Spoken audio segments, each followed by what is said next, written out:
بسم الله الرحمن الرحيم magacayga waxaa la yiraahdaa Maxamed Xuseen oo ka mid ah Dheer Janaale waxaan rabaa halkan in aan ka dhiibto fikirkayga iyo ra'yigayga ku saabsan doorashada madaxweynaha ee dalka Soomaaliya sida aad la socotaan dhowrka asbuuc ee soo socda baarlamaanka Soomaaliya ee dhawaan la doortay waxa uu dooran doonaa madaxweynihii Soomaaliya oo hogaamin lahaa 4 sano ee soo socota sida aad la socotaan shakhsiga madaxweynaha ee Soomaaliya waxa uu leeyahay awoodo fara badan kuwaas oo dalka wax looga qaban karayo marka xubnaha baarlamaanka waxa waajib wadani ah waajib diini ah waajib qaran ku ah in ay doortaan shakhsi hogaamin karaya ummadda Soomaaliyeed oo ka saari karaya dhibaatada haysata dalka Soomaaliya maanta waxaa jira musharaxiin fara badan aad iyo aad ayaan u qadarinayaa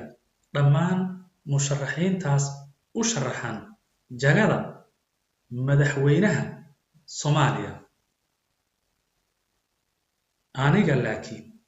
waxaa la yidhi nin ani yidhi dad iska reeb waxaan rabaa inaan idiin sheego oo aan tooshka ku ifiyo mid ka mid ah madaxweynayaasha sharaxan oo aan kula talin lahaa xubnaha baarlamaanku in ay doortaan haddaba maxay tahay sababta anigu aan u soo jeedinayo in xubnaha baarlamaanku ay Sheekh Shariif doortaan laba arrimood baan anigu ku taageersanahay Sheekh Shariif marka arrinta koowaad ee aan ku taageerayo Sheekh Shariif waxa weeyaan aqoonta aan u leeyahay sababta oo ah aniga Sheekh Shariif waxaan aqaanay isaga oo dhalinyaro ah oo dhigta jaamacaddii Al-Maftuuxa ee waddanka Liibiya jaamacaddaas oo aniga laftigaygu aan ka soo baxay aqoontii aan u lahaa Sheekh Shariif waxa uu ahaa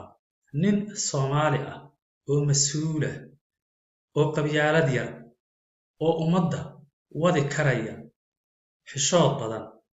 edaab badan akhlaaq badan aamin ah ummadana isku wadi karaya xilligii maxkamadihii markii aan maqlay in hogaamiyaha maxaakiimta islaamiga ah uu yahay Sheekh Shariif dadkii aan aqaanay oo dhan waxaan u sheegay walaal maanta Soomaalidu fursad bay haystaan haddii Sheekh Shariif uu hogaamiye u noqdo dalka Soomaaliya 3 sano ayuu ahaa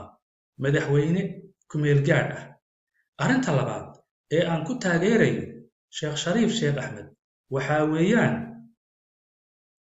awoodda iyo kartida Ilaahay siiyay ee uu ku hogaamiyo ciidanka xilligii Sheekh Shariif uu madaxweynaha ahaa kama uusan bixi jirin furimaha dagaalka wuxuuna hogaamin jiray ciidanka niyadda ayuu u dhisi jiray wuxuuna taagnaa furimaha dagaalka sababta oo ah waddanku wuxuu ku jiray xaalad dagaal marka xaalad dagaal aad ku jirtana dee muhiimadda waa in aad siisaa haddii aad tahay hogaamiye fiican in xaaladda amniga aad sugto waxaana u suura gashay in koonfurta Soomaaliya badankeeda gacanta lagu soo celiyo laakiin nasiib darro xukunkii waxa uu ka dhamaaday 3 sano gudahood taladiina waa lagala wareegay maanta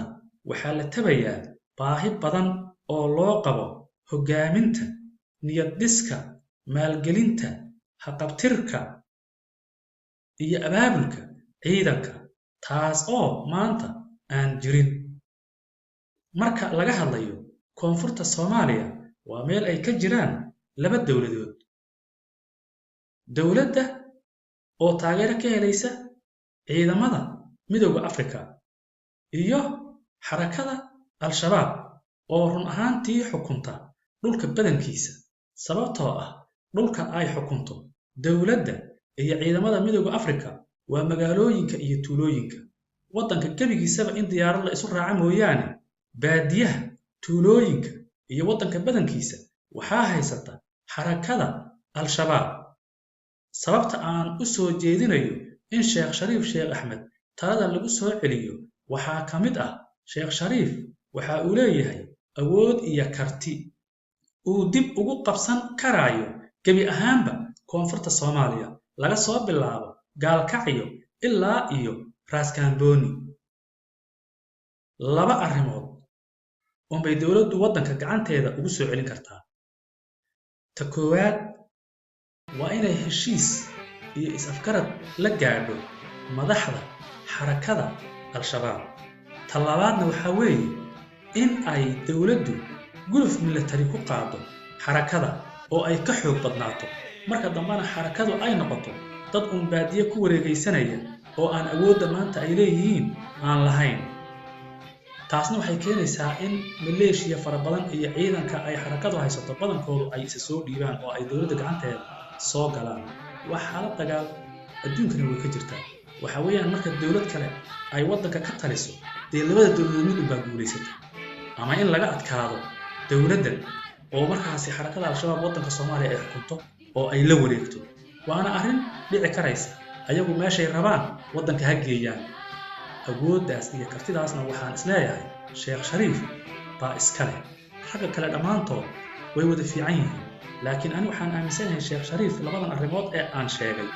in uu baax dheer yahay kuwa kale waana sababta aan u soo jeedinayo in Sheekh Shariif mar kale la doorto waxaan wada ognahay marxaladda dalku maanta uu maraayo inay u baahan tahay qof kasta oo Soomaaliya inuu bixiyo dadaal lagu samata bixinayo dadka iyo dalka Soomaaliya waa mas'uuliyad culus laakiin haddana waa laga maarmaan in loo istaago si wax loo badbaadiyo waa ogtihiin 4 sano ka hor meesha wax joogeen iyo maanta meesha ay wax joogaan waxaan filaynay anagoo dhan ama Soomaalida oo dhan in runtii isbedel macna leh oo kii ay ku taamayeen ummadda Soomaaliyeed iyo dadka jecelba oo dhaco laakiin waxa dhacday cagsi in waxaan aaminsanahay meesha la joogo maanta waa laga dambeeyaa dhinac walba siyaasad dhaqaale amni arrimo bulsho waxaan soo dhaweynaa mar kale inay maanta noo jiraan labadii gole waxa sharciga maanta oo la soo doortay waa labadii gole waxaan rabaa marka inaan fariinteeda u gudbiyo waxaan rabaa inaan iraahdo mas'uuliyad weyn aad saaran oo taariikhi maanta waa arkaysiin maanta xaalad dalku meesha ay marayso dhinac walba dhinac siyaasadeed dhinac amni dhinac mataqaana bulsho dhinac mataqaana dhaqaale haddii aadan doorana cidda cadka ah niyad u haysa inay wax qabato u istaagaysa inay dalka midayso dana aan ka lahayn kursiga aan ahayn shaqada loo wakiisho inay qabato dalku wuxuu aadayaa meesha meel ka liidata haddii aad u jilacdiin handadaada iyo isortaaga iyo dhaqaalaha ummadda ee la dhacay aad u hanqaltaagtiinna ayadana waxaa imaanaysa khatar waxayna keeni kartaa qof walba dhibku inuu soo gaaro waa mas'uuliyad adduunyo waa mas'uuliyad aakhira marka waxaa leenahay codkiina geeya meel sax ah maanta dalkan inuu badbaado iyo inuu meel kale aado la qadar Allah codkiina ku xiranta annagoo rabsho sameynaynin inaan ku raadino dariiqa saxda ah dimuqraadiyadda waana tan aan filayno inay u dhacdo sida wanaagsan ee shacabka Soomaaliyeed ay filayaan inay u dhacdo mar kale waxaan rajo weyn ka qabaa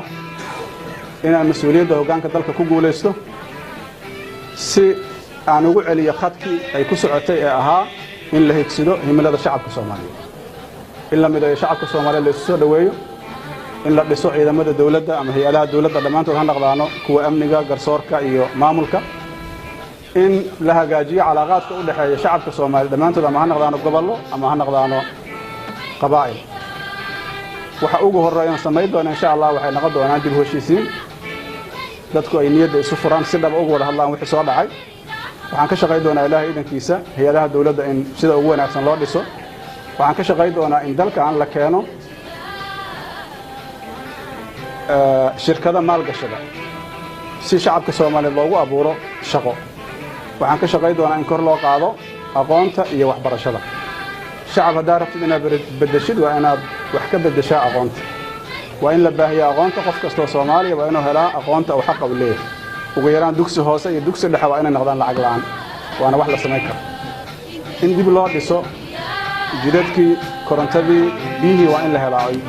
waa qofku xaq u leeyahay ka maarmin karin qaybna ka ah horumarka dalka